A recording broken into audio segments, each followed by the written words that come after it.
సరే, ఈరోజు మన చర్చ ధ్యానం గురించి. అయితే ఇది కేవలం సిద్ధాంతాల గురించి కాదు.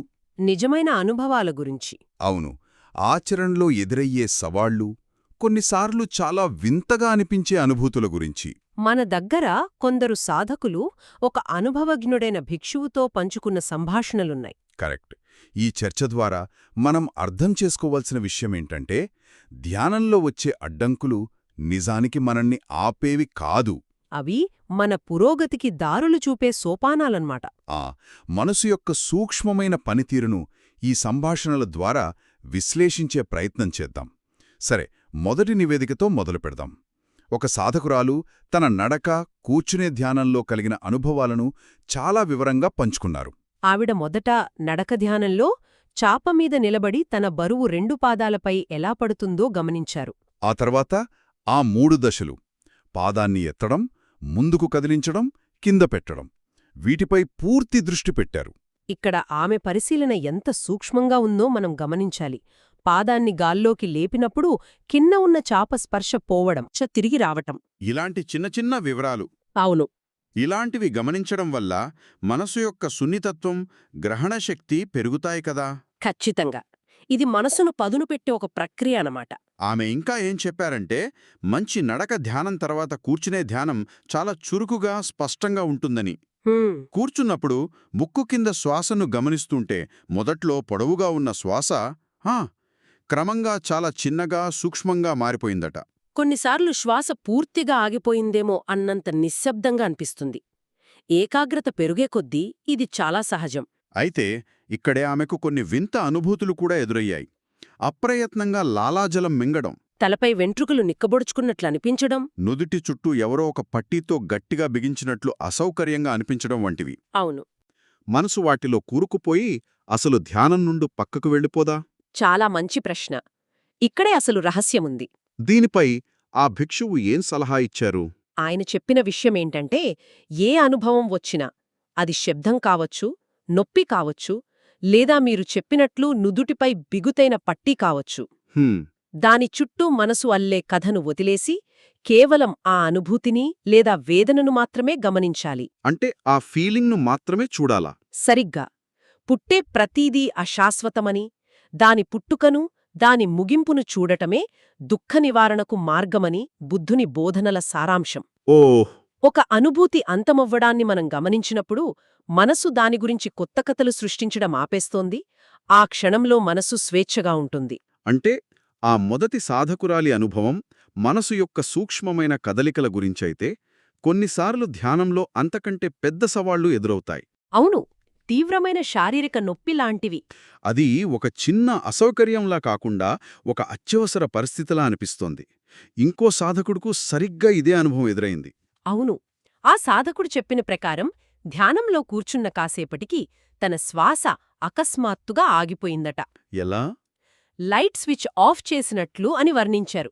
ఆ తర్వాత కుడి మోకాలిలో మొదలైన నొప్పి క్రమంగా శరీరం మొత్తం మంటలా వ్యాపించింది. నడక ధ్యానంలో కూడానా? అవును, నడక ధ్యానంలో కూడా ఆ మంట కొనసాగుతూనే ఉంది.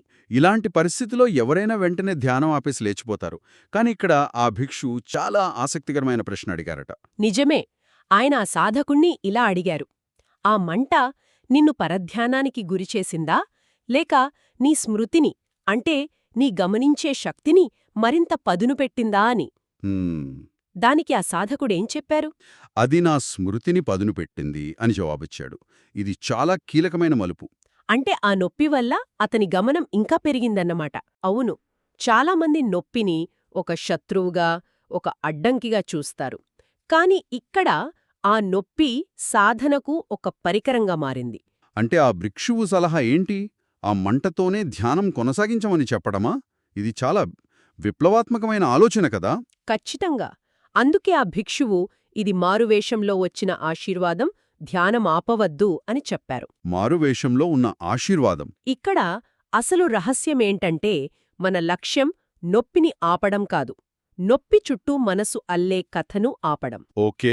ఆ మంట అనేది మనస్సు యొక్క పాత అలవాట్లను, అది ఎలా ప్రతిస్పందిస్తోందో మనకు స్పష్టంగా చూపిస్తున్న ఒక గొప్ప అవకాశం. అసౌకర్యంతో కూర్చుని దాని గమనించడం వల్ల సహనం, నైపుణ్యం రెండూ పెరుగుతాయి. మరి దాన్ని ఆచరణలో ఎలా సాధ్యం చేసుకోవాలి? కేవలం గమనించు అని చెప్పడం సులభమే కాని ఆ మంటలో కూర్చోవడం కష్టం కదా. అందుకే ఆయన ఒక ఆచరణాత్మకమైన టెక్నిక్ కూడా చెప్పారు. ఒక మోకాలిలో నొప్పి తీవ్రంగా ఉన్నప్పుడు దృష్టిని నొప్పి లేని రెండో మోకాలిపైకి మళ్లించమన్నారు. నొప్పి లేని చోటికి. అవును. అప్పుడు నొప్పిలేని చోట శరీరమెంత ప్రశాంతంగా తేలికగా ఉందో మనస్సు గమనిస్తోంది. దీనివల్ల రెండు విషయాలు స్పష్టమవుతాయి. అవేంటి? ఒకటి, నొప్పి శరీరంలో ఒకచోట మాత్రమే ఉంది, అంతటా కాదు. రెండూ, మనస్సు నొప్పి కోసం ఎలా వెతుకుతోందో, చిన్న నొప్పిని ఎంత పెద్దదిగా చేసి చూపిస్తోందో అర్థమవుతోంది. ఈ స్పష్టత రాగానే మనం ఆ నొప్పి నుండి మానసికంగా కొంచెం దూరం జరగగలుగుతాం. మనం ఇప్పటివరకు శారీరక అనుభూతుల గురించి మాట్లాడాం. మరి పూర్తిగా మానసికమైన అడ్డంకుల సంగతేంటి? ఉదాహరణకు ధ్యానంలో కూర్చోగానే నిద్ర ముంచుకురావడం. ఇది చాలామందికి ఎదురయ్యే సమస్య. ఇది ఒక రకంగా ధ్యానంలో పూర్తి వైఫల్యంలా అనిపిస్తోంది. అవును. మరో సాధకురాలు నిద్రమత్తు అంటే స్లాత్ అండ్ టార్పోర్ సమస్య గురించే మాట్లాడారు. గతంలో ఆమె ధ్యానంలో కూర్చుంటే చాలు నిద్ర ముంచుకొచ్చేదట. కాని భిక్షువు సలహా తర్వాత మార్పొచ్చిందా? వచ్చింది. ఆమె తన పద్ధతి మార్చుకున్నారు. ఇప్పుడు నిద్రమత్తు యొక్క మొదటి సంకేతం రాగానే అది మెదడులో ఒక చిన్న కదలిక కావచ్చు, దాన్ని పట్టుకుంటున్నారట. మొదటి సంకేతాన్నేనా? అవును. అలా గమనించిన తక్షణం ఆ నిద్రమత్తు మేఘంలా విడిపోతోందని చెప్పారు. ఇది చాలా శక్తివంతమైన టెక్నిక్లా అనిపిస్తోంది. దాన్ని పెరగకముందే ఆపేయడం. ఖచ్చితంగా. భిక్షువు దీన్ని మొగ్గలోనే తుంచేయడం అని వర్ణించారు. మొగ్గలోనే తుంచేయడం. ఏ మానసిక అడ్డంకి అయినా అది పుట్టిన క్షణంలోనే గమనిస్తే దానికి మనపై అధికారం ఉండదు. దాన్ని నిర్లక్ష్యం చేస్తే అది ఒక చిన్న మొక్కలా పెరిగి పెద్ద వృక్షమై మనల్ని పూర్తిగా ఆక్రమిస్తుంది. అంటే ఏమొరపాటుగా ఉండకూడదు. సరిగ్గా. ఇక్కడ అప్పమాద అనే ఒక ముఖ్యమైన భావనను ఆయన గుర్తుచేశారు. అప్పమాద అంటే ఏమరుపాటు లేకుండా, నిర్లక్ష్యం చేయకుండా, పుట్టినదాన్ని పుట్టినప్పుడే గమనించడం. ఆయన చెప్పిన ఉదాహరణ కూడా చాలా బాగుంది. తల్లిదండ్రులు తమ పిల్లలు ఎంత పెద్దవాళ్లైనా వారిని చిన్నప్పటి రూపంలోనే చూస్తారట. అవును. అందుకే వారిపై ఎప్పటికీ ఒక అధికారం ఉంటుంది. అలాగే మనం ఒక మానసిక స్థితి యొక్క ప్రారంభాన్ని చూడగలిగితే దానిపై మనకు పూర్తి పట్టు వస్తుంది. ఇది మన శక్తిని కూడా ఆదా చేస్తుంది కదా. ఎదురయ్యే అడ్డంకుల గురించి చర్చించాం. కాని కొన్నిసార్లు ధ్యాన వస్తువే అంటే మనం గమనిస్తున్న శ్వాస అదే మాయమైపోతే పరిస్థితేంటి? అది చాలా గందరగోళంగా ఉంటుంది. ఇంకో సాధకుడికి ఇలాగే జరిగిందట. ఏం జరిగిందట? ఆ సాధకుడేం చెప్పాడంటే తన శ్వాస క్రమంగా సూక్ష్మంగా మారి ఒక పల్చటి డిస్క్లాగా అయి చివరికి పూర్తిగా అదృశ్యమైంది. పూర్తిగానా? అవును. దాని స్థానంలో ఏదో ఒక శక్తి శరీరం లోపల వేగంగా ముందుకు వెనక్కు కదులుతున్నట్లు అనిపించింది.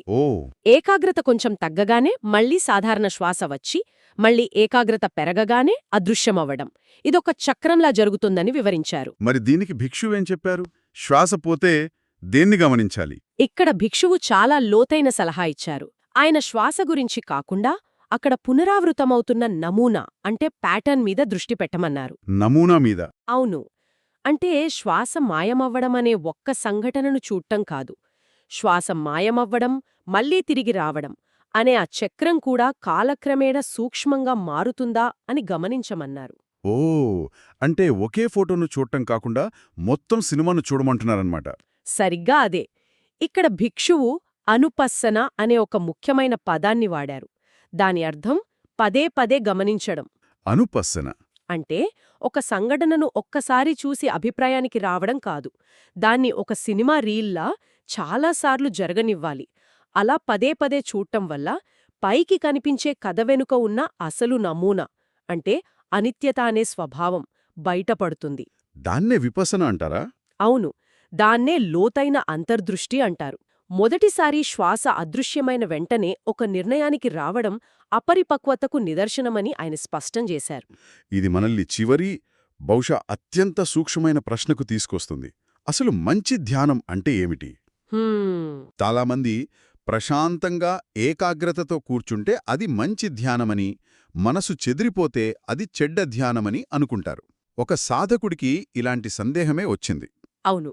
ఆ సాధకుడు తన ధ్యానం ఉదయం మధ్యాహ్నం వేళల్లో చాలా ఏకాగ్రతతో ప్రశాంతంగా ఉంటుందని, కాని తెల్లవారుజామున సాయంత్రం నిద్రమత్తుగా చెదిరినట్లుగా ఉంటుందని చెప్పాడు.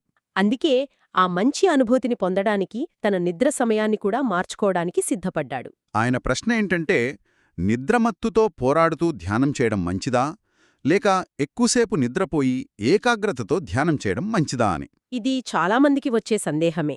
దీనికి భిక్షువు సమాధానం చాలా ఆసక్తికరంగా ఉంది. ఆయన దీన్యొక సాధారణ అపార్థమన్నారట. అపార్థమా? ఎందుకు? ఎందుకంటే ప్రశాంతత, ఆనందం, నిశ్చలత అనేవి ఏకాగ్రత అంటే సమాధి యొక్క లక్షణాలు. కాని అవి స్మృతి అంటే సతి యొక్క లక్షణాలు కావు. ఆ సాధకుడు ఈ రెండింటి మధ్య ఉన్న తేడాను సరిగ్గా అర్థం చేసుకోలేదు. ఈ రెండింటి మధ్య తేడాను కొంచెం సులభంగా వివరిస్తారా? స్మృతి, ఏకాగ్రత అవి ఒకటే కాదా? అనే తేడా లేకుండా గదిలో జరిగే ప్రతిదాన్ని నిష్పక్షపాతంగా రికార్డ్ చేస్తుంది.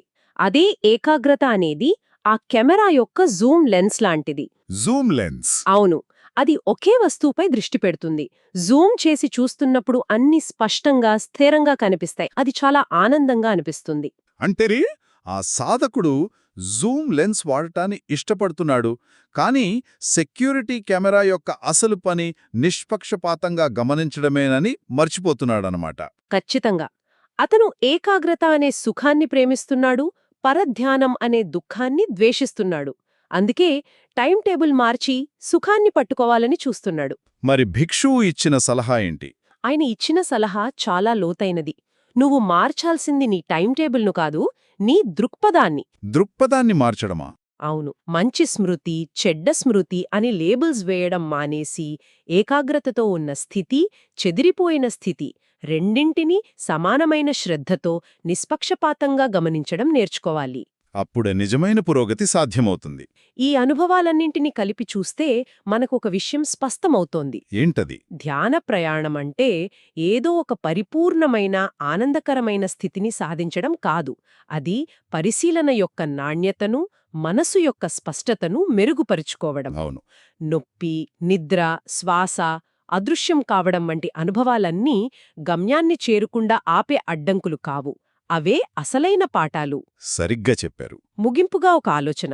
ఇంకో సాధకుడు తన నడక ధ్యానంలో తనకు తెలియకుండానే ఒక యంత్రంలా నడుస్తున్నానని, చుట్టూ ఉన్న దృశ్యాలు వెనక్కి వెడుతున్నట్లు అనిపించిందని చెప్పాడు. ఆహా. స్థితికి తీసుకురావద్దు, దాన్ని కొమ్మలుగా, రెమ్మలుగా విస్తరించనివ్వండి అని సలహా ఇచ్చారు. ఈ సలహా కేవలం ధ్యానానికే కాదు, జీవితంలో చాలా విషయాలకు వర్తిస్తుంది కదా. ఎలా? ఒక కొత్త నైపుణ్యం నేర్చుకుంటున్నప్పుడు లేదా ఒక కొత్త పని చేస్తున్నప్పుడు మనం తరచుగా ఒక పాత సౌకర్యవంతమైన పద్ధతికి అతుక్కుపోతాం. దాన్ని వదిలిపెట్టి ఆ ప్రక్రియను సహజంగా వికసించనివ్వడం చాలా కష్టం. సరిగ్గా. ఇది మనందరినీ ఆలోచింపజేసే ఒక ప్రశ్నను మిగులుస్తోంది. మన దైనందిన జీవితంలో అన్నీ సౌకర్యవంతంగా, మనం అనుకున్నట్టుగానే జరగాలి అనే కోరిక మనల్ని ఎంతవరకు నియంత్రిస్తోంది? ఒక అసౌకర్యవంతమైన అనుభూతిని లేదా అనుకున్నట్టుగా జరగని ఒక పనిని దాని నుండి పారిపోవడానికి బదులుగా దాన్ని ఒక మారువేషంలో ఉన్న ఆశీర్వాదంగా స్వీకరించి దాని నుండి మన గురించి మనం ఏమి నేర్చుకోవచ్చో గమనించే అవకాశం మనకుందా? ఈ ప్రశ్నతో ఈ రోజు చర్చను ముగిద్దాం.